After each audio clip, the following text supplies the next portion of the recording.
नमस्कार, मैं साहुल पांडे और एक बार फिर से आप सभी का स्वागत है। बिहार चुनाव संपन्न होने के बाद से ही कई जगहों पर हिंसक प्रदर्शन देखे गए हैं और हिंसा उकसाने की कोशिश भी हो रही है। कई जगहों पर जैसे कि कल तस्वीरें आई खासतौर पे भोजपुर से, जहां पर जो है कुछ असामाजिक तत्वों ने पूरी सड़कों को जाम कर दिया, आगजनी की, आम लोगों के ऊपर भी लाठी बरसाई थी। ये तस्वीरें कल से सामने आई थी और इसमें खास तौर पे महागठबंधन के ही जो है कार्यकर्ता खुद को बताने वाले युवा थे जिन्होंने इस पूरे प्रदर्शन को किया। लेकिन आज एक और खबर आई है, ये खबर भी आरा से ही सामने आई है। यहाँ के रमना मैदान में भीमराव अंबेडकर यानी कि हमारे संविधान के निर्माता, संविधान के जनक कहे जाने वाले बाबा साहब भीमराव अंबेडकर की एक प्रतिमा है। इस प्रतिमा को क्षतिग्रस्त कर दिया गया है। दरअसल भीमराव अंबेडकर की इस स्टैचू का हाथ जो है किसी असामाजिक तत्व ने तोड़ दिया है और इस पूरे मामले को जब पूरा मामला आज सुबह सामने आया तो हंगामा मच गया। सत्य जिंदाबाद जिंदाबाद जिंदाबाद। सामाजिक तत्वों को गिरफ्तार करो गिरफ्तार करो गिरफ्तार करो।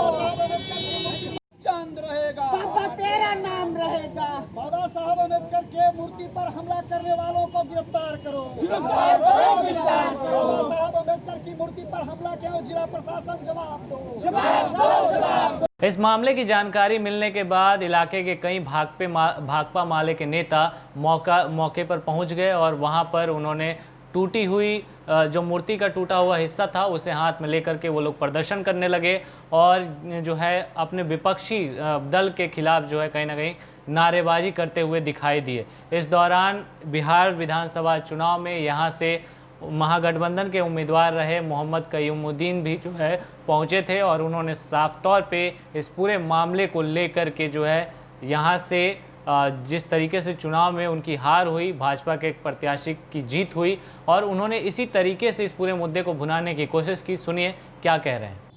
आप देखेंगे कि बाबा साहब अम्बेडकर की मूर्ति पर जो पुरानी आरा कलेक्ट्री पर स्थित है, लगातार असामाजिक सामंती ताकतों के द्वारा हमले होते रहे हैं। अभी भाजपा की जीत के 2 दिन ही गुजरे हैं कि बाबा साहब अम्बेडकर की मूर्ति पर हमले हो जाते हैं और रात के अंधेरे में इनकी उंगली को तोड़ दिया जाता है।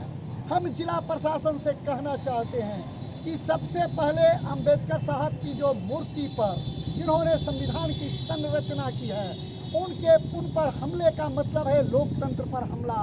लोकतंत्र में विश्वास न करने वाले लोग इन पर हमला करते हैं, इसलिए इनकी न्यायिक जांच होनी चाहिए। दूसरी बात मैं कहना चाहता हूं कि जो मूर्ति क्षतिग्रस्त हुई है, इस क्षतिग्रस्त मूर्ति का यथाशीघ्र उसकी मरम्मती होनी चाहिए।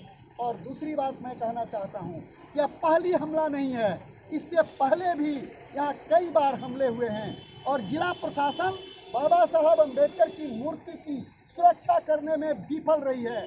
इसलिए जिला प्रशासन से हम मांग करते हैं कि इस परिसर में सीसीटीवी कैमरा लगाया जाए जिससे हमलावरों को आसानी से पकड़ा जा सके।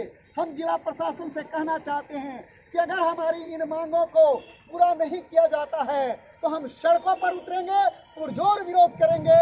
हम पुरजोर विरोध करेंगे, यह हमारा आह्वान है। तो आपने मोहम्मद कयूमुद्दीन को सुना, वो साफ तौर पे कह रहे हैं कि ये पूरा मामला जिस तरीके से इलाके में अब बीजेपी की सरकार हो गई है तो इस तरीके से उनके लोगों का जो वर्चस्व है वो इसी हिसाब से सामने आ रहा है। लेकिन हम आपको बताना चाहेंगे कि किसी भी महापुरुष की स्टैचू के साथ ऐसा बर्ताव किया जाना सही नहीं है। बाबा साहब अम्बेडकर की ही नहीं, देश में कई जगहों पर कई बड़े महापुरुषों के स्टैचू के साथ गलत व्यवहार किया जा चुका है, उनके स्टैचू को तोड़ा जा चुका है और ऐसा करने का सिर्फ एक मकसद रहा है कि समाज में अस्थिरता पैदा की जाए, जो कि किसी भी हिसाब से सही नहीं है। जितने भी महापुरुष हैं वो हमारे लिए सम्माननीय हैं और उनके स्टैचू को भी हमें सम्मान देना चाहिए। इस तरीके की जो भी वारदात होती हैं उस पर राजनीति करना भी कहीं ना कहीं सही नहीं है। हाँ, इस पूरे मामले में जो गुनहगार है उसे सज़ा ज़रूर मिलनी चाहिए। फिलहाल इस रिपोर्ट में इतना ही। आप बने रहें हमारे साथ। धन्यवाद।